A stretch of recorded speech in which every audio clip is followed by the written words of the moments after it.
বাংলাদেশে ড্যাব একটা বিশাল বড় সংগঠন এবং একটা ঐতিহ্যবাহী সংগঠন। ডাক্তাররা এখন অনেক সংঘবদ্ধ, ওনাদের নিজ নিজ কর্মক্ষেত্রে অনেক প্রতিশ্রুতিশীল।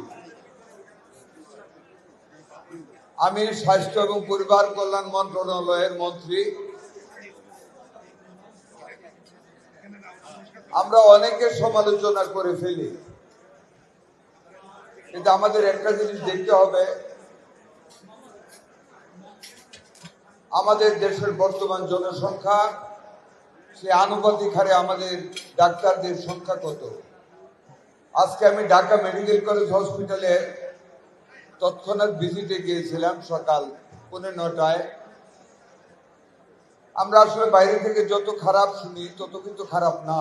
আমি আজকে মাননীয় প্রধানমন্ত্রীকে ব্রিফ করেছি। 120 বছর আগে একটা করা হসপিটাল। আমি প্রায় 8টি ওটিতে ঢুকেছি। ওটিতে ঢুকে মনে হয় নাই যে এগুলি ওটি। হঠাৎ আমি জিজ্ঞাসা করছি এটা কি রূপ, বললো ওটি। দ্য রিজন ইজ দ্যাট এত আগে সেই তখনকার দাঁতে যে ওটি করা ওই ওটি, বাট নিট এন্ড ক্লিন। তেলা পোকার সংখ্যা কম, সার পোকা নেই। খাবার দাবার রোগীদের জিজ্ঞেস করছি ভালো, তবে অনেক উন্নতির জায়গা রয়েছে। গার্বেজ সমস্যা, লন্ড্রির সমস্যা, অনেক কিছু আছে, সমস্যা আছে, এগুলি আমাদের দূর করতে হবে।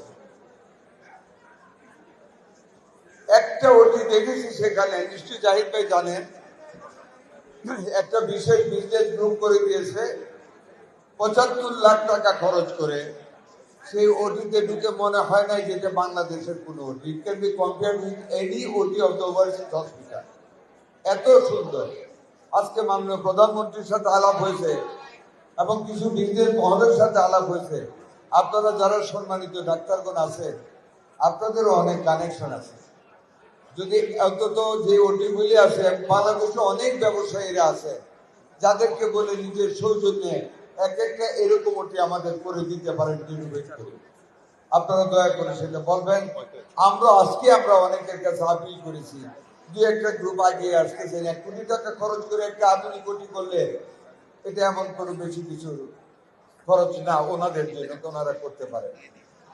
আজকে আমি আরো আনন্দিত, অনেকে মনে করেছে যে স্বাস্থ্য মন্ত্রণালয়ের ড্যাব খেয়ে ফেলবে।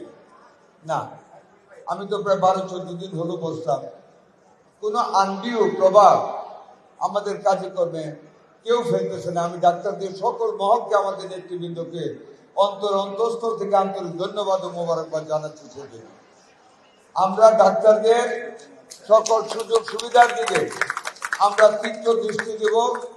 আজকে আমাদের মাননীয় প্রধানমন্ত্রী সবার আগে স্বাস্থ্য এবং বাংলাদেশের স্বাস্থ্য ব্যবস্থা নিয়ে আজকে একটা মিটিং হয়েছে, অত্যন্ত গুরুত্বপূর্ণ মিটিং।